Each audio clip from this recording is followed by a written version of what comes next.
నమస్కారం అండి. This is #.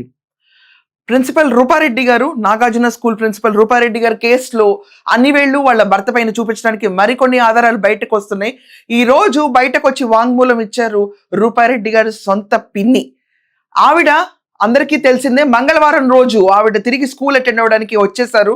కానీ ఇక్కడ మనం చూసుకుంటే రాజేందర్ రెడ్డి గారు మాత్రం తిరిగి రాకుండా హైదరాబాద్ లోని నగర్ శివార్లో వాళ్ళ అబ్బాయితో పాటు ఉన్నాడు. కానీ అతను రాలేదు. ఇక్కడ క్లియర్ గా కొన్ని గుర్తుపెట్టుకోండి, మీకు ఈ స్టోరీ చాలా క్లియర్ గా అర్థమైపోతుంది. ఆవిడ సాయంకాలం నాకు ఇంటికి స్నేహితులు వస్తున్నారని చెప్పి స్కూల్లో చెప్పి ఇంటికి వచ్చారు. ఆవిడ ఇంటికి వచ్చిన టైం ఎగ్జాక్ట్ గా 5:30కి ఆవిడ ఇంటికి రీచ్ అయ్యారు. 5:40కి వాళ్ళ పిన్నికి ఆవిడ ఫోన్ చేస్తారు. పిన్నికి ఫోన్ చేసి ఆవిడ మాట్లాడుతున్నప్పుడు ఎవరో వచ్చి ఆవిడని పొడవటము, ఆవిడని గట్టిగా అరవటము అన్ని ఆవిడ విని ఇమ్మీడియట్ గా పిన్ని రాజేందర్ రెడ్డికి ఫోన్ చేసిందంట.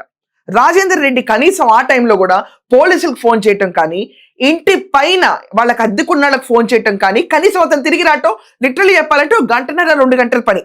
అది కూడా చేయకుండా రాజేందర్ రెడ్డి సైలెంట్గా ఉన్నాడు. నెక్స్ట్ డే మార్నింగ్ 7:30 to 8 మధ్యలోనే ఫోన్ చేశాడు తప్ప దానికి ముందు రాజేందర్ రెడ్డి ఫోన్ చేయలే.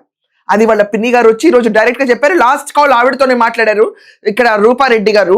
అసలు నేపథ్యంలోకి వెళ్తే వాళ్ళ పిన్ని గారు ఇంకొన్ని విషయాలు ఏంటంటే, ఆ రోజు రాత్రి పదే రూపారెడ్డి భర్తకి ఫోన్ చేసి చాలా కేకలు వినిపించినాయి, ఆర్తనాలు వినిపిస్తాయి. తర్వాత నుంచి ఫోన్ స్విచ్ ఆఫ్ లో ఉంది. ఏమైందో కనుక్కో అన్న కూడా ఏం అవ్వలేదు అని తోసిపుచ్చాడు తప్ప రాజేందర్ రెడ్డి కనీసం ఫోన్ స్విచ్ ఆఫ్ ఎందుకు వచ్చిందని కానీ, ఎంతసేపు అండి పొద్దున్నే ఫోన్ చేస్తుంటే పైన వాళ్ళకి ఫోన్ చేయొచ్చు కదా, అతను కనీసం ఫోన్ కూడా చేయలేదంట. ఇది పెద్ద మిస్టరీ బ్లాక్ కింద ఐడెంటిఫై చేయండి.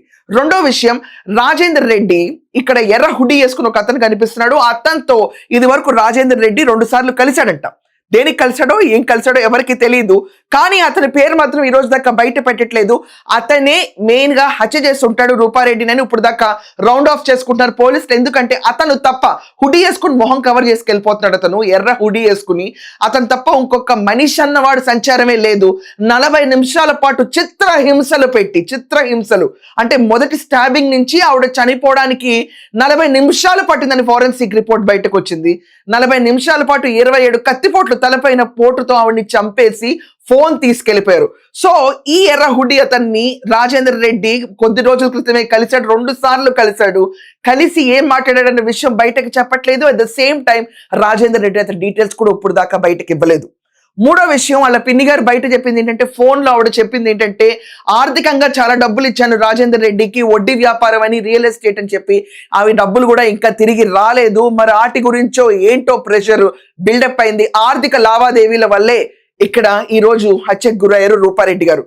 నిజంగా విచిత్రం కాదా? ఎవరన్నా ఒకళ్ళు ఏమైనా ఫోన్లో అరుపులు వినిపిస్తే మళ్ళీ ఆ మనిషి మాట్లాడకుండా గట్టిగా అరుస్తుంటే పానిక్ బటన్ నొక్కి ఇమీడియట్ గా పోలీసులకు వెళ్తారు. కానీ రాజేందర్ రెడ్డి నిశ్శబ్దంగా కూర్చోవటం వెనకే క్లియర్ గా అర్థమవుతుంది ఎస్ ఇతని హస్తం ఉందని చెప్పి.